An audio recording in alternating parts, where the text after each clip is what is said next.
So, spoilers, by the way. I don't think I should have to say this. Actually, it's been about a week, so I'll do my best. I watched Tron Ares, and I don't know when this video is going to come out. Kind of target to the party like usual. And I will start by saying the movie isn't as bad as I thought it would be.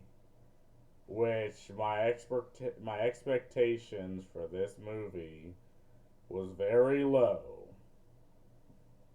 I will start by saying that, but I'll also follow that up with the fact that it goes in a direction that I knew it would go to because Hollywood movie, current day Hollywood movie, and I'll get into that as well.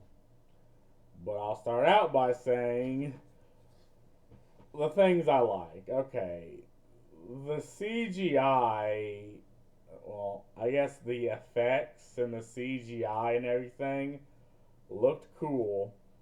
The setting was also cool. You know, again, the spoilers. Yeah, they're trying to find this permanence code to keep things that you created on in Tron a lot, like to stay. Like they're trying to create things from the Tron world into reality and have it stay. And obviously have these two corporations. You have R slash Good Guy Corporation that was ran by this one girl, like two sisters, but one of the sisters just up and died for some reason. I can't even remember. I think it was cancer. Bitch died of a hernia or something. But it starts out with them in the Arctic. She found the permanence code just as the MacGuffin thing, just out of nowhere. And they try, and at first they made like a tree with oranges and one of the red flag, and they made it with material from Tron World, Trononium or whatever the fuck. And I'm like, wait a minute, you can make living things with Trononium? You can digitize actual living plants? That's another thing that I was like, okay, again, theater kids for doing theater kids things. It doesn't have to make sense. It just has to be, but whatever. That's neither here nor there. But then you have the bad R slash Bad Company Corporation, which is led by the son, but obviously has to have the mother that emasculates him and tells him that everything he's doing is wrong for some reason. Like, that's become a trope that needs to die because it's not cool. It's not fun. It's not entertaining. It's annoying. And you have Evil Tron trying to make weapons and can actually make physical people or people as we know it. But the one thing holding him back is that they can only survive for like what 29 minutes, 26 minutes. So he's also looking for the permanence code so he can make like living soldiers and weapons and tanks. So obviously, and apparently the sister that's still alive, that again owns the company. It will not come up that the fact that she's a game developer as well. They made a game, but that doesn't ever come up as plot thing. It's just like, oh yeah, she made a game that's successful, and is also again, it also doesn't come up that she's a CEO of a company except to give her the things she needs to advance the plot. I mean, R slash bad guy is fine because he can just be R slash bad guy minus the emasculating mom who's annoying. But if they were just the bad guys, again, and I'm gonna get into why this whole story's bad, right? Like I thought I was still on the things I liked, but again, I like the effects. Like when he's traveling through the Tron world. I mean, okay, more context. So evil Tron guy digitizes this guy into real life and his wife, and they go after the girl who has the permanence code because she found it. They found out that they can make things survive from Trononium, digitize things in real life for more than 20 something, 29 minutes. Again, a tree that survives, and aren't they're also in the fucking Arctic as well. Like that tree would have froze and died, but I guess it's fine cuz whatever. They're chasing after her. Obviously she's not a fighter, so she somehow gets away. They do like the beam bullshit, which again, the beam coming from the bike to try to cut off the other person. I'm like, that's fun and okay when it's two people against each other using the bike. I mean, it's kind of, I guess, impractical in actual warfare, but in these situations, it's fine. But she gets away. She's cornered by evil Tron guy. She, I guess, breaks the permanent code flash drive and tosses it into the water. And then when he dies, like, and this is where it gets weird.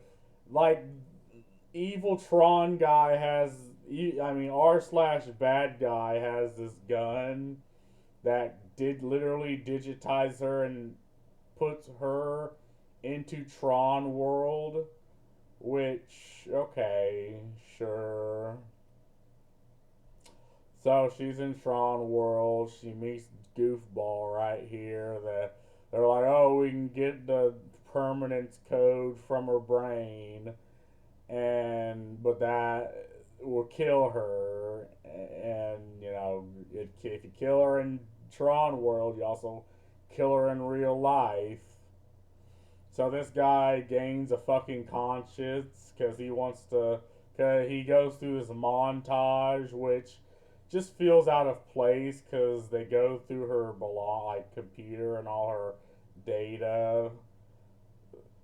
That and apparently he's owned by in Tron world. It's this floating face, but it's really just r slash bad guy talking to him on the keyboard, which is something I feel like they didn't need to show to begin with. Like it could have just been interesting, and I'm gonna go through why how you can just have a better plot in the end of the video. But they digitize her. He grows a conscious, and this goes into the other thing I liked when him and the one bitch is trying to leave Tron world. Like the effects and everything, the whole chase scene looked good, even though bro was just traveling in a line, like to the fucking portal in the middle of evil Tron world to get out. That looked fine. They could have just had that, but I guess they've blown the budget on CGI. And okay, they run through there. They run out. I'm probably missing a lot of things. Like this bitch. There's also this other dude that kind of runs the company when the Asian girls, the CEO girl's not there because part of the plot is she's never actually there running the business. So she has Asian or Indian dude and some woman just run it as well. But whatever, they're r slash good company, and they get hacked by r slash bad company, and That's how they get out all the information about the CEO girl. They get hacked mid release of their new game. And again, you get another cool sequence of the Ares guy, the wavy hair guy, when they're hacking into the company, and it's like you have the red guys with the throwing discs, and the blue guys with blue guys with the throwing disc, and they're throwing down to simulate them hacking. Again, yet another cool concept. And that was also a cool scene, even though again I guess they blew the budget because they go into the place, they take the information, then r slash bad guy just nukes the whole place, eliminating all of them.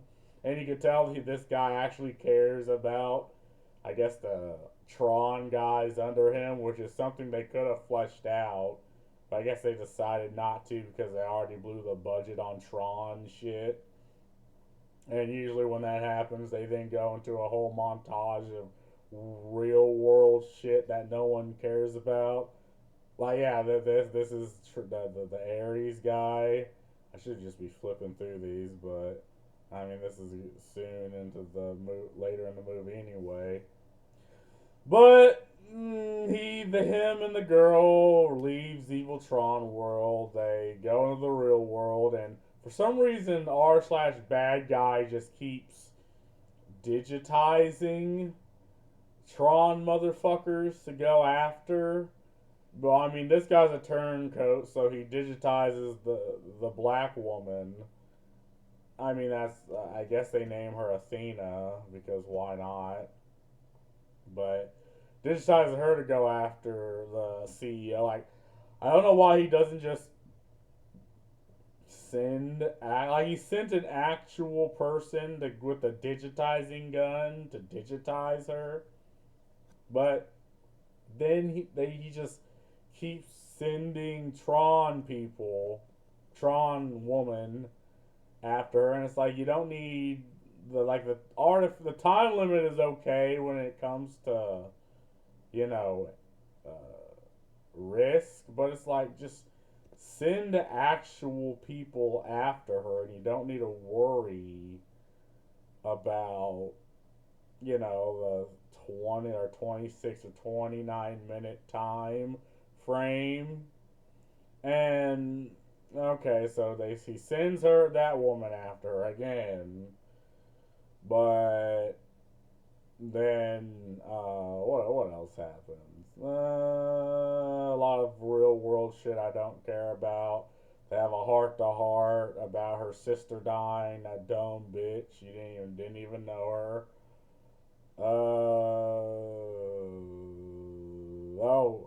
They get back the CEO girl and turncoat right here gets back to their actual place because they're like, oh, well, there's another permanence code.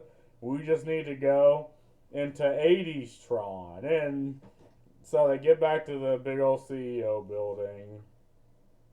She meets up with the weird old boyfriend because when she finds the permanence code, then she's now going back to the company. But my brain skipped through all that. They get back to the company.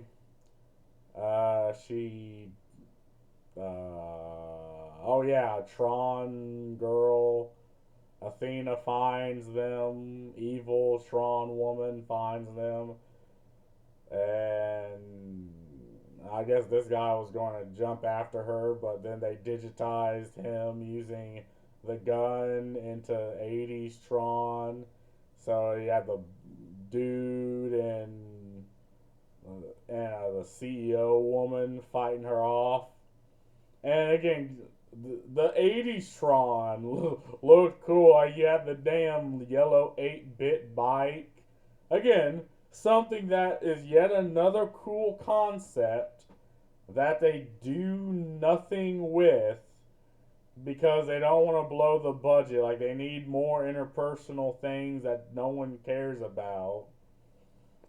they could just have action, but decided not to.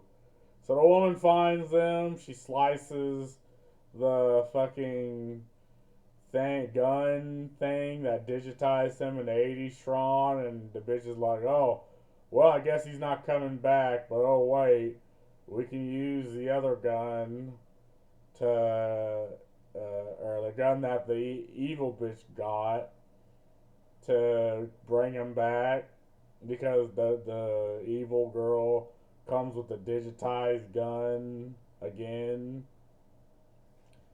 And that's about where her time's up, so she goes away. So he's in Tron World. He follows this goofy fucking Pac-Man looking ball, and he's in that yellow bike, and he, I guess, meets the fucking Gandalf the white looking guy who's like the Tron guy from older Tron. And they talk about stuff, about living, about all of that. Again, sequence that you can do through action, not through people talking. Again, and the whole thing with him finding out about his sister, they could have done through an action scene of hacking and not just him going through a montage.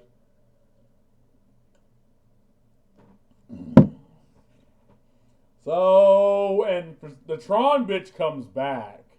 Athena just wills herself back into existence. And the mom then just storms in there like, oh, you're not CEO anymore. I'm just putting it into this. And Athena stabs the mom, which is probably one of the best things.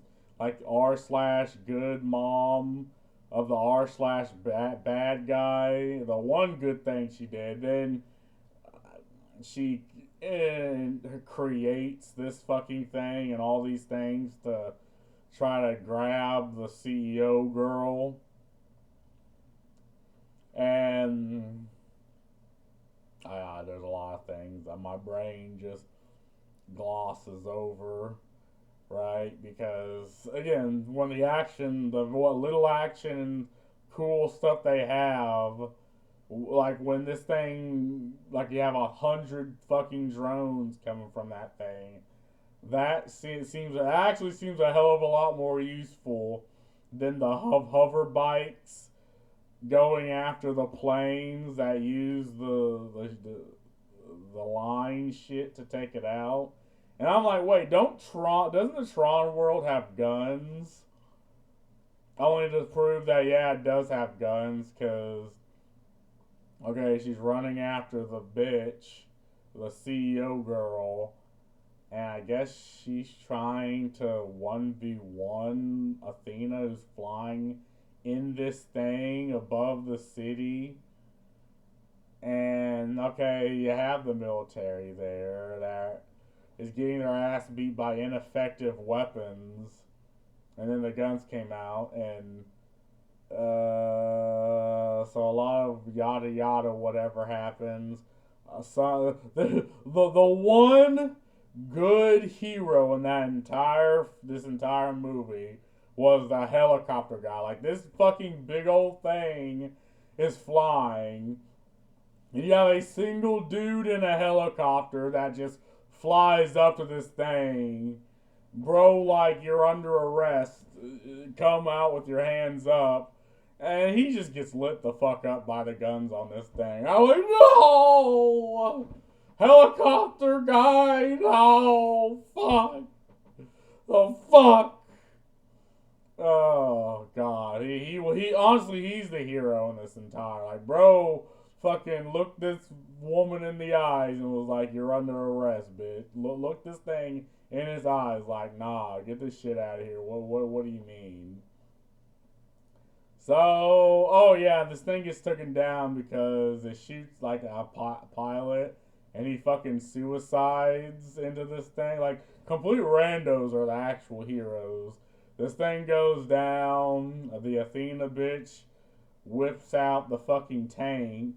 Like, already kind of like things that are cool but are over exaggerated when you find out she's just chasing a single girl through the street doing something. She's just running down the street. Like there's no thought put into this or anything. It's just, oh, we need to get the 1v1 of Athena and this guy because he comes back and he comes back in like the old building with like with the Tron movie, like the old building and the old equipment and all that obviously has covers and all that. He takes off running to try saving the CEO girl. So he gets there, he's fighting the Athena girl, and then I mean there's two other people, but he fucks them up. He tells a girl to run, but he lost his disc, and they're fighting. He's about to get yeeted, but then the CEO girl throws the discs at him, and he obliterates the Athena girl, I think. Yeah. And she's like, oh, my purpose. My purpose. He's like, yeah, well, it sucks to suck.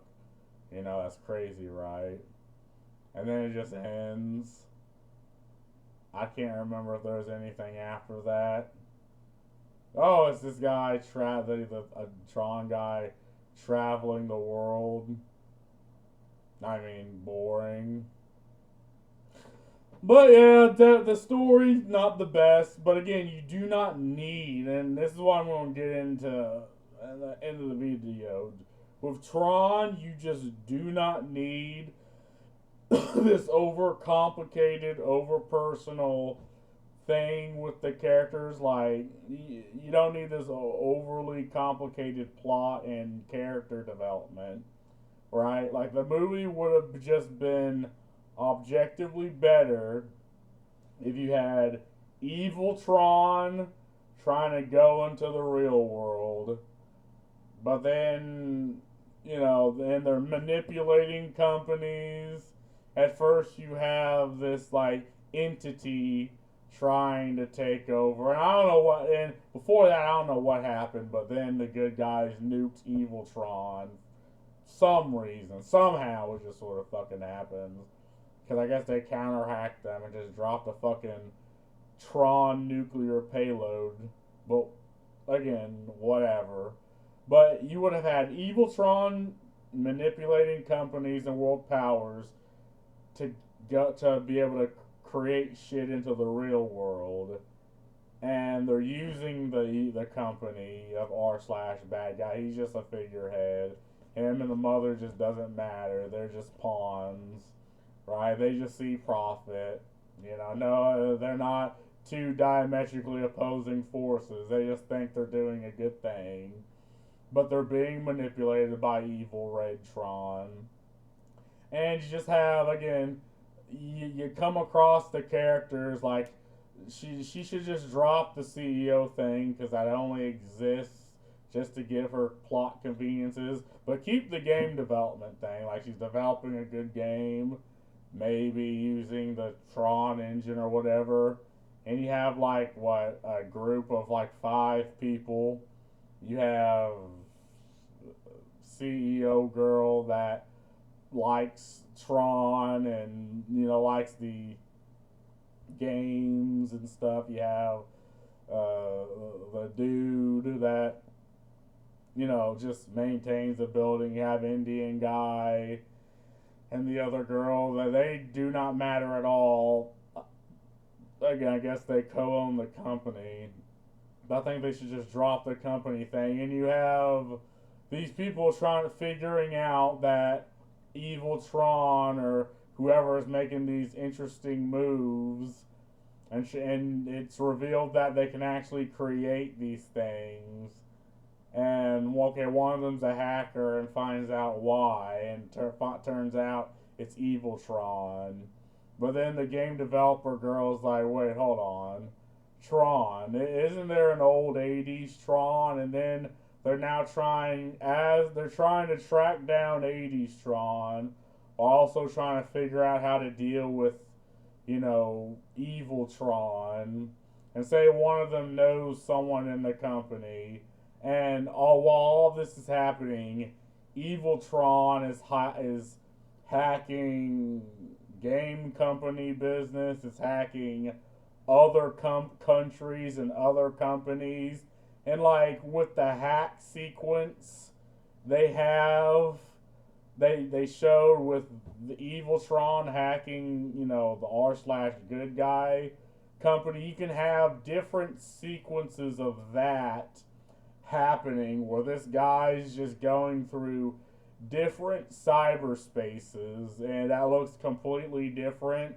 But Evil Tron still has just better weapons, and they're just mowing down all these other guys, and it's like, they go through different places, different liminal digital spaces, and tries to hack the different companies. So you have this like dichotomy of the real life, and they're trying to figure things out.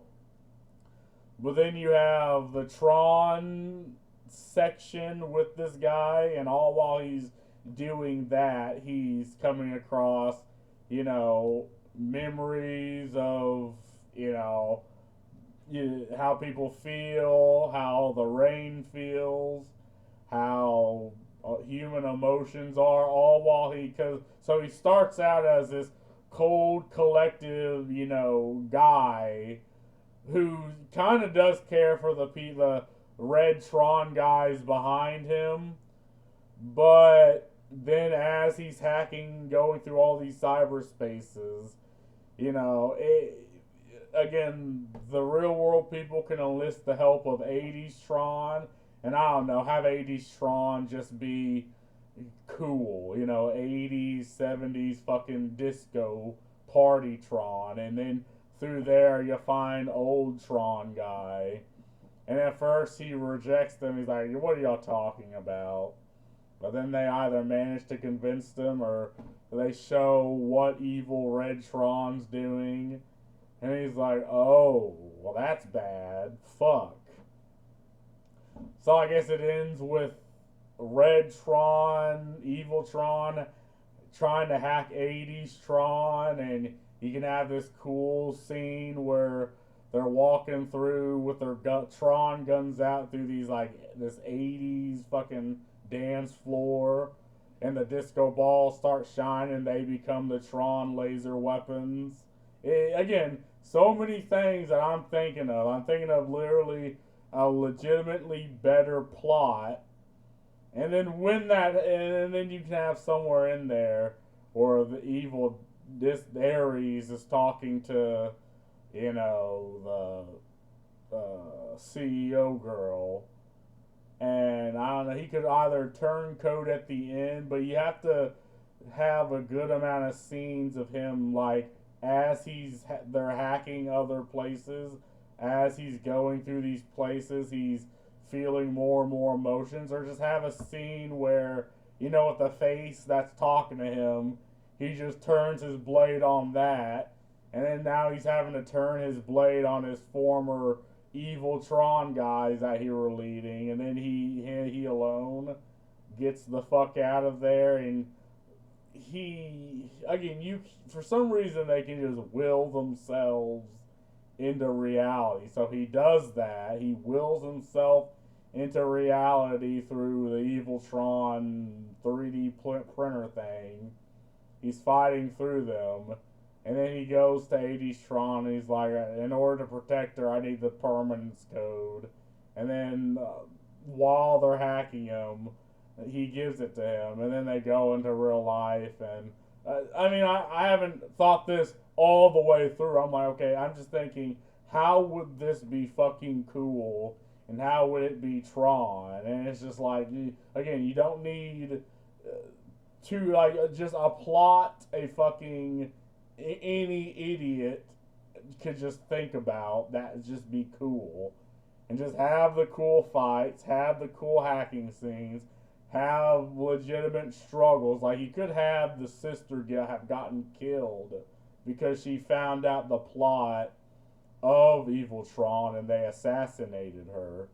Like, Evil Tron just had her straight up killed, and you can have the actual character. They had Evil Tron send him after the sister and have it be part of the emotional struggle Ares is going through, right?